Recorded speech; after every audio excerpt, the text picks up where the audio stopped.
And we knew at that time that no matter what happened, that they would always have each other's back, even through the tough times.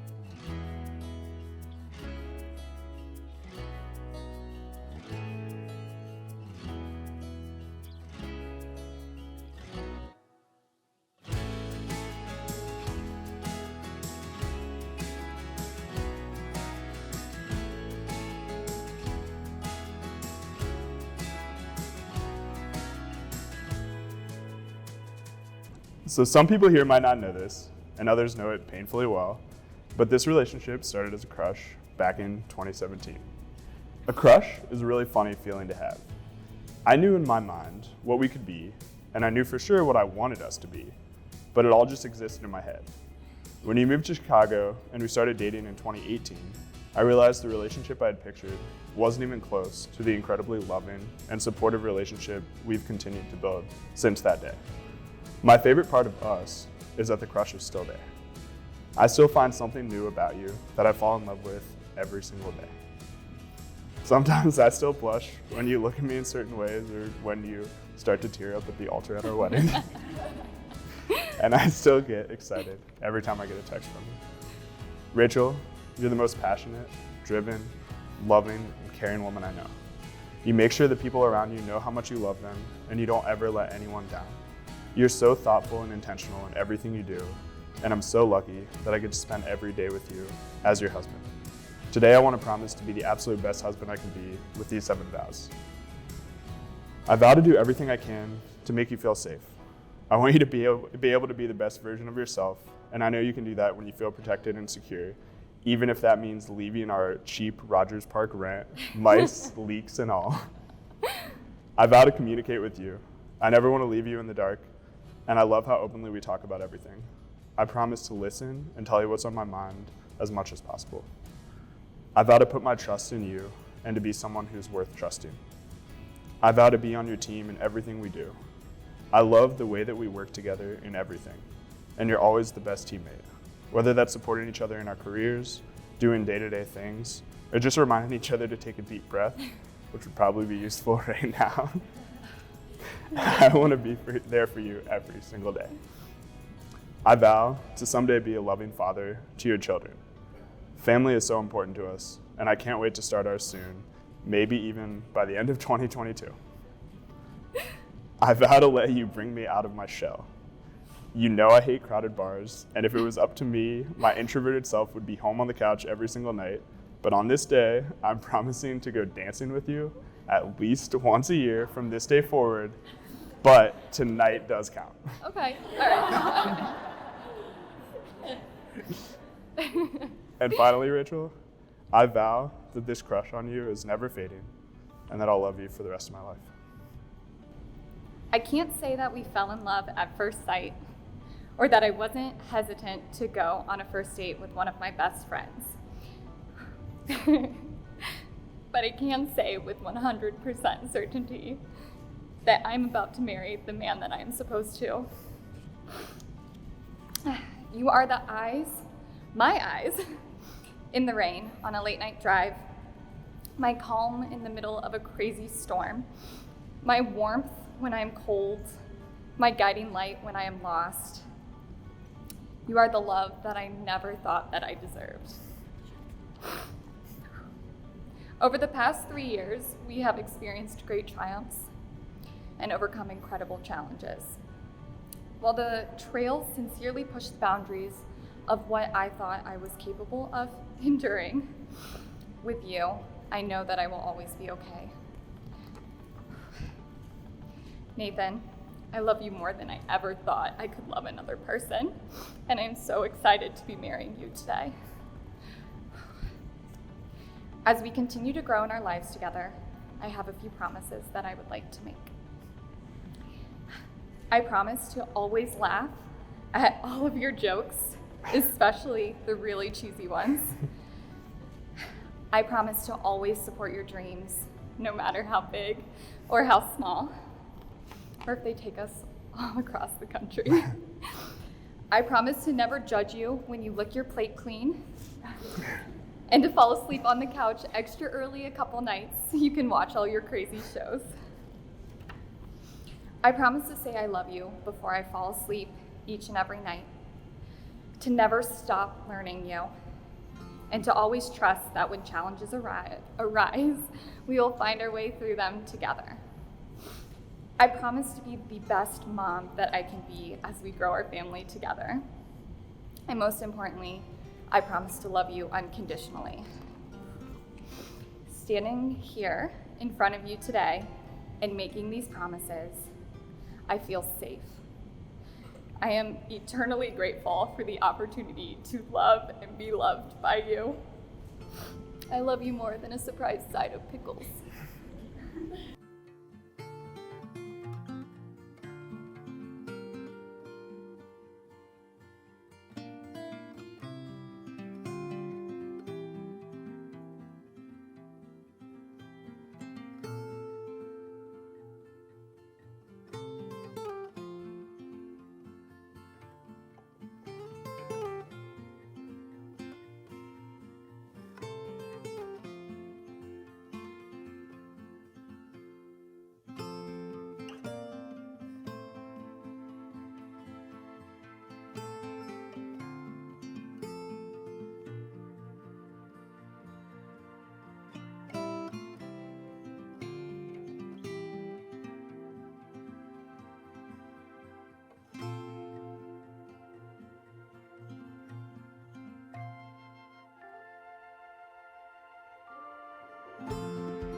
Before they started dating, when Nathan found out that she had a wedding pact with someone else at 35, he jumped in and made one with her, saying if neither of them were married by 34, they would marry each other.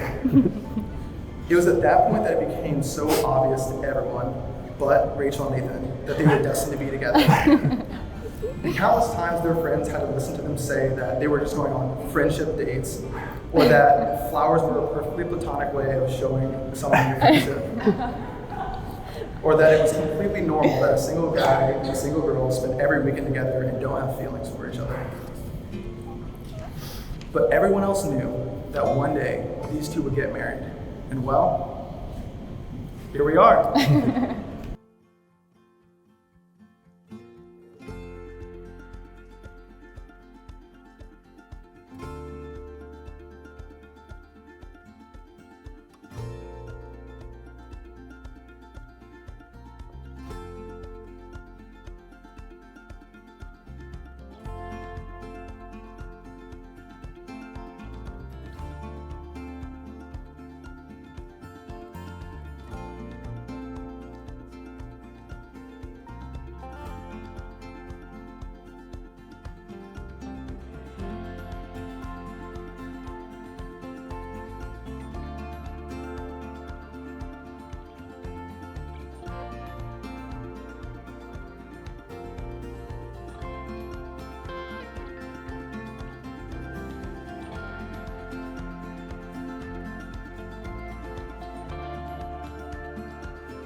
These two have built together something that everyone looks for, and that is a perfect love story.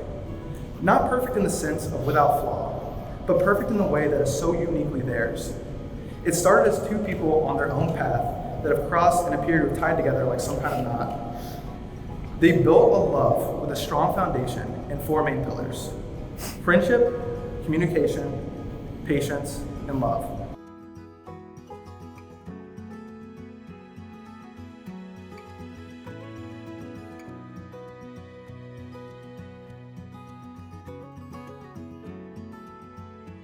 And on that day that Rachel told Nathan that she was going to move to Chicago, he wrote her 3 letters.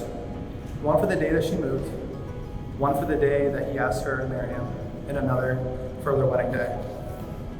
I know, talk about love, but that kind of brings us into our second pillar here, and that is communication.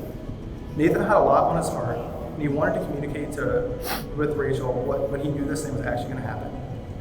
And these letters were a great way of doing that. But to be honest, this was a little bit selfish because how does anyone else top that? By the power vested in me by the great state of Ohio, I now pronounce you husband and wife. You may kiss your bride. You dipping? Sure.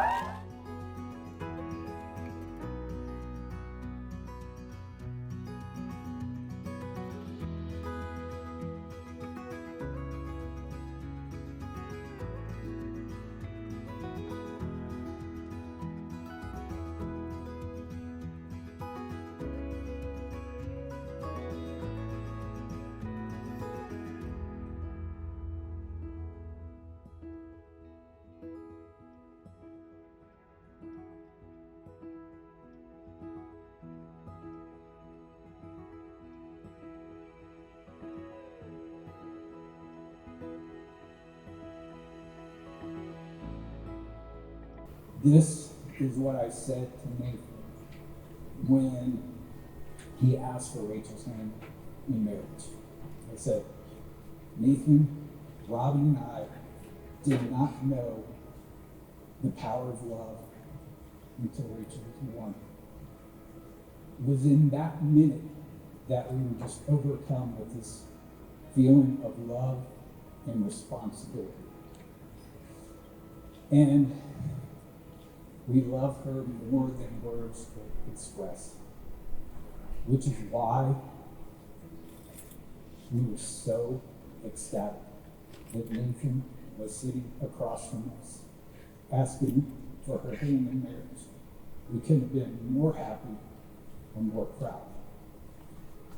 And I said, we really, really are ecstatic to have you as our son-in-law, and we are very welcoming to you and the family. We absolutely love you, super good.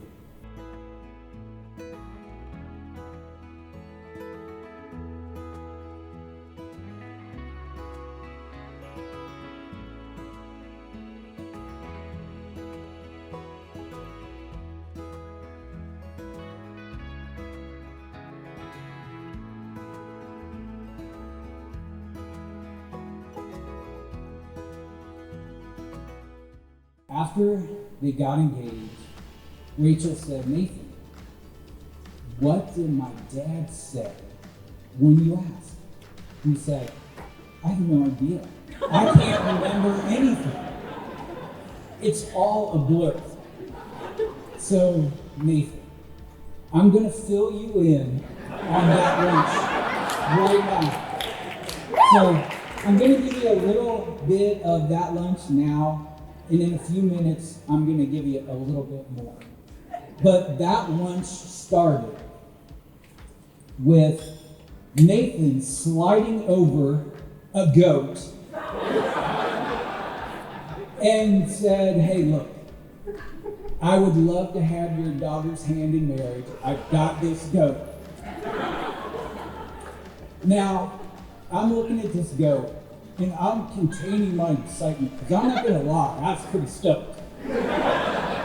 This goat is beautiful, beautiful. But I play it cool. I'm gonna play hardball with it. I said, Nathan, dude, Look at her. That's a two-goat woman if I've ever seen one.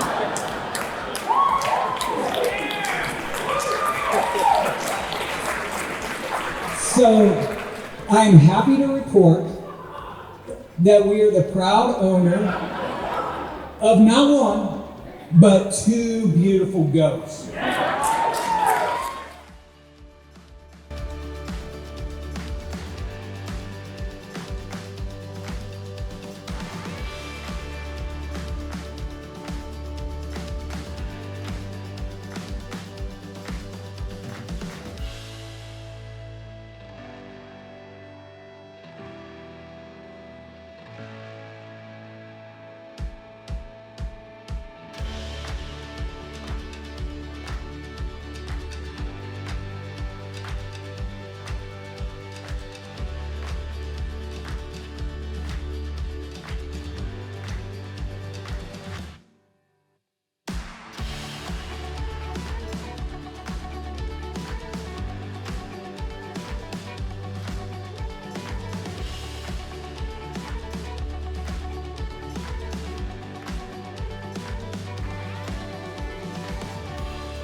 When Nathan and Rachel got engaged in the fall of 2019, they asked me if I would bless the food and say the blessing. And I thought, yes, this is going to be an easy thing because, we have been praying for Rachel ever since he was a toddler.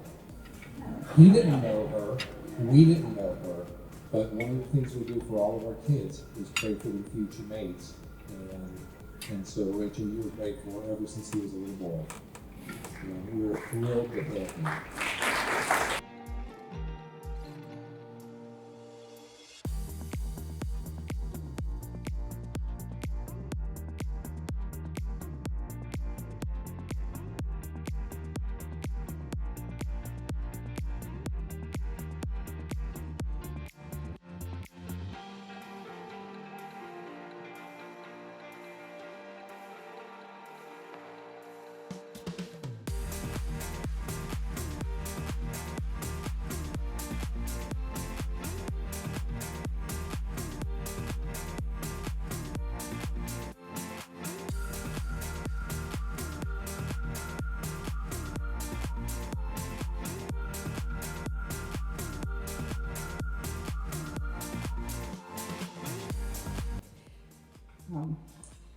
I feel like it's always hard to kind of pick what you want to talk about during a wedding speech, but I feel like it's something that we have all kind of touched on at this point, that after the past year, the story of the falls kind of fit. I have seen you guys thrive, and I have seen you struggle. And my wedding wish for you is not that there are never any falls, but there will always be hardships, but that when there are falls, you guys will always have each other to lift each other back up again.